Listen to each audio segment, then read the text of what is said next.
मृत्युंजय. लेखक शिवाजी सावंत. भाग 85. मृगयेच्या वेळी मी दुर्योधनाला जे सांगू शकलो नव्हतो ते आता सांगणं भागच होतं. महाराजांच्या मनात पांडवांचं शल्य डासच होतं आणि माझं मन ते तर ठाई ठाई भडकलेल्या वनव्यात चक्रवाक पक्षासारखं होरपळत होतं. त्यांच्यामुळेच, केवळ पांडवांमुळेच मानखंडनेची काळेकुट्ट ढग माझ्या सर्व जीवन आकाशाला घेरून राहिले होते. अश्वत्थामा म्हणाला ते सत्य होतं. बालपणी साकळलेल्या रक्ताचं आता टणक गाठीत रूपांतर झालं होतं. आता मी सरळ चाललो असतो तरीही जगाला ती चाल तिरकीच दिसणार होती. मग तिरकं चालणं शहाणपणाचं नव्हतं काय? पांडवांच्या बाबतीत माझं मन आता भावनाशून्यच झालं होतं. मिळेल त्या मार्गानं त्यांचा घडा त्यांच्या पदरात घालावा, या शकुनी मामांच्या उघड उघड राजकारणाचा मार्गच मलाही मोहवीत होता. त्यांच्या भयाचं धारदार खडग माथ्यावर टांगतं ठेवून दुर्योधनाला राज्य करता येणं शक्य नव्हतं. तो काही यज्ञात समिधा टाकणारा ऋषी नव्हता. अर्घ्यदान करून परतताच मी प्रभंजनाकडून त्याला संदेश धाडला. काही महत्वाचं बोलायचं आहे. हे ऐकताच आपल्या घायाळ पायावर पट्टी बांधण्यासाठी आलेल्या राजवैद्यांना तसाच तिष्ठत ठेवून तो शेण पक्षासारखा झपाझप चालत माझ्यासमोर क्षणात उभा राहिला. त्याची ही चालीतील भक्कमताच मला त्याच्या पहिल्या भेटीत आवडली होती.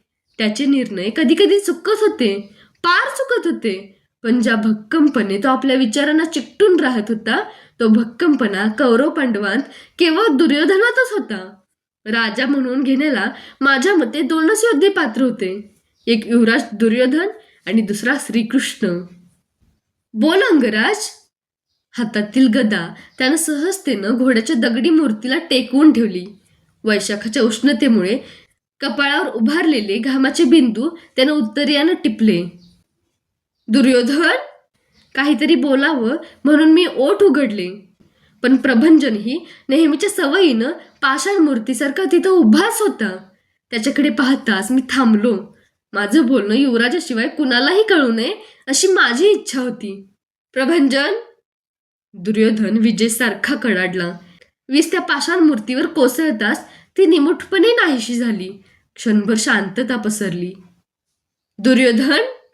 पितामहांच्या वक्तव्यानं तूही पांडवांना घाबरून आहेस? मी विचारलं. कर्ण. पितामहांचं पांडव प्रेम आजच नाही, ते तपातपांचं आहे हे काय मला माहीत नाही? त्यांच्या कोणत्या सत्यकथनाला आता माझ्या लेखी कवडीचंही मोल नाही. त्यांनी सांगितलेल्या सत्याला इतका काल लोटून गेला आहे की हस्तिनापूरचं राज्य ही आज सरळ सरळ सामर्थ्याची स्पर्धा आहे. मग ती जिंकण्यासाठी कुरूंच्या इतर योद्ध्यांची वाट पाहत बसणार आहेस की काय तू? नाही, पण दुसरा कुठला मार्ग योजावा ते विचार करूनही सुचत नाही. भीमाच्या सामर्थ्य मेरूला घेरणारा कोणता दोर आणू? यात कसला विचार? उद्याच मी ससैन्य पांडवांवर द्वैतवनात चालून जाण्याचा निर्धार केला आहे. तू येणार नसलास तरी तुझं सैन्य माझ्या पाठीशी उभं कर. एकटा भीमच नव्हे तर 5ही जणांना कर्ण नष्ट करीलच. यावर तुझा विश्वास नसेल तर? विश्वास का नाही?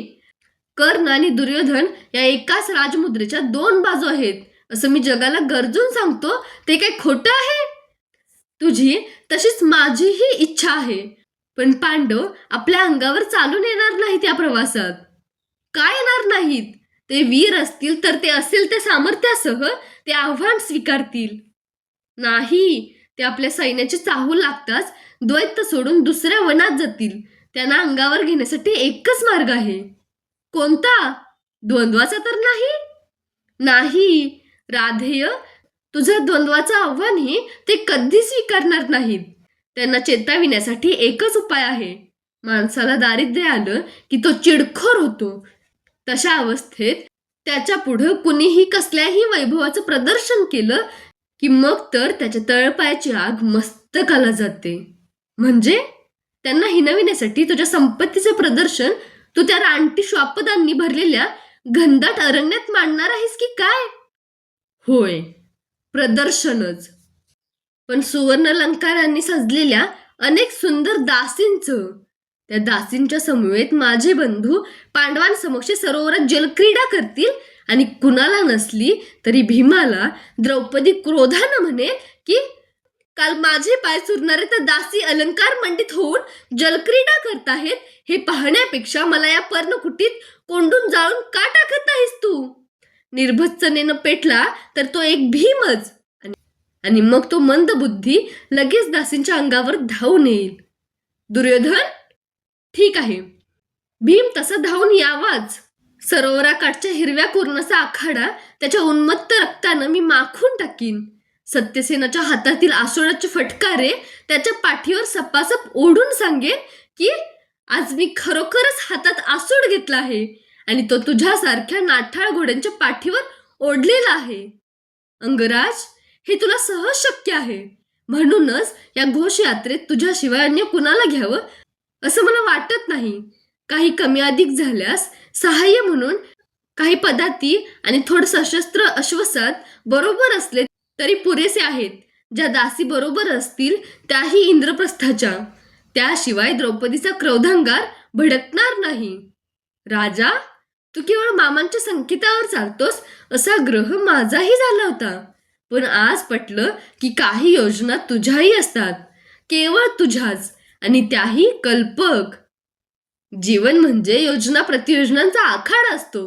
मामांनी कपटानं युधिष्ठिराचं राज्य जिंकलं असं सगळं हस्तिनापूर म्हणतंय, पण ही गोष्ट त्यांच्या लक्षात येत नाही की युधिष्ठिर काही केवळ दान देण्यासाठी द्यूताला बसला नव्हता. जर आम्ही हरलो असतो तर पांडवांनी आम्हाला काय पंचारतीनं ओवाळलं असतं? नको राजा, त्या द्यूताच्या स्मृती पुन्हा नकोत, त्या फाशांच्या गोष्टी नकोत. उगाच छातीत एक असह्य कळ उमटल्याचा भास मला झाला. कुठंतरी खुपत होतं, काहीतरी अस्वस्थ करून टाकत होतं. मी प्रकाशापासून दूर जातो आहे असं वाटत होतं. द्रौपदी, छे, तो 3 अक्षरी शब्द त्रिमुखी बाणासारखा हृदयात खुपत होता. नको ते नाव, नको तो वस्त्रांचा ढीग. चलतो मी, राजवैद्य माझ्यासाठी थांबले असणार. आसनावरून उठून आपल्या पायाकडे पाहत तो म्हणाला. कक्षाच्या द्वारातून बाहेर जाणाऱ्या पाठमोऱ्या आकृतीकडे पाहताना मला आखाड्यातल्या स्पर्धेचा दिवस आठवला. तोच तो अमर्ष त्याच्या नसानसांत आजही तसाच होता. तो निघून गेला आणि माझं मन त्याच्या गदेसारखं मंडलं घेऊ लागलं. मी करतो आहे ते बरोबर आहे काय? घोषयात्रेच्या निमित्तानं जाऊन पांडवांशी द्वंद्व खेळणं योग्य आहे काय? आपण अधपतनाची एक एक पायदंडी आणखी तर उतरत नाही ना? आणि असलो तरी त्यात अयोग्य काय होतं? भिक्षेच्या निमित्तानं जाऊन प्रत्यक्ष श्रीकृष्णानं जरासंधाला भीमाकडून मारलं नव्हतं काय? पांडव आणि कर्ण हा संघर्ष किती काळ धुमसत ठेवायचा यालाही मर्यादा होत्या. घडेल ते पाहत बसायला मी काही पितामह आणि महामंत्री विदूर नव्हतो. द्वैतवन हा मी निवडलेला एक निर्वाणीचा मार्ग होता.